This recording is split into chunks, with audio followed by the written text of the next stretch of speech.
My husband's best friend kissed me and blamed me for arousing him, then threatened me with deportation if I told anyone. Now he's living in the mess he made. I am an immigrant that recently relocated to another country to be with my husband after being long distance with him for several years. Recently, I began planning a surprise party for my husband's birthday and I reached out to his friends about it to see if they wanted to help. Enter my husband's best friend Adam. They've been friends for 10 years and Adam is also married. Adam immediately supported my ideas and was insistent on helping. He'd offered to drive me around the city multiple times, and offered his place of work as the location of the party since he works at a fancy restaurant. I declined both times because I didn't want to cause him any hassle, but I let him know I appreciated his kind offer and that I felt he was a very kind and generous friend. Fast forward to this week, Adam texted me that he had his birthday gift for my husband, but he needed help loading it in his car. I didn't think anything of it and agreed to help him. We drove to the store, got the gift, and drove back to my house. He put the car in park and as I started getting out, he reached out to me and kissed me. I was shocked and pulled away instantly. I asked him what he was doing and he said that he thought I was cute and he wanted to shoot his shot. He told me that he knew I wanted it because I called him a kind and generous person.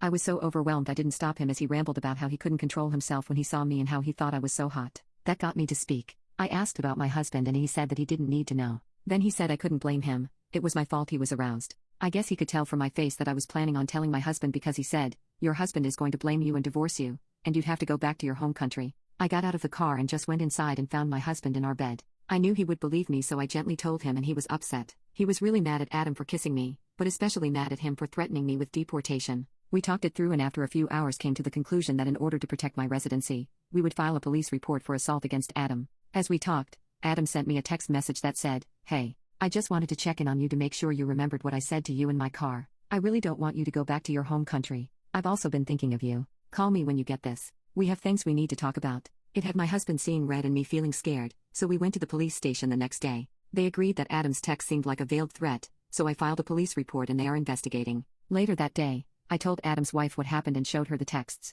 She didn't take it well, so much so that Adam sent me a bunch of texts telling me that he wouldn't miss me when I got deported and that he hoped I didn't enjoy my time here because I was going to be leaving soon. I didn't feel safe so I told my husband, and he told me that Adam was also blowing his phone up too. We ended up calling the police when Adam threatened to come to our apartment and do what he should have done when I was in his car. We left our apartment immediately and police cars were sent to our complex so that they could detain Adam right then and there. Honestly, part of me believed he actually wouldn't make good on his threat, but half an hour later he was arrested on our property.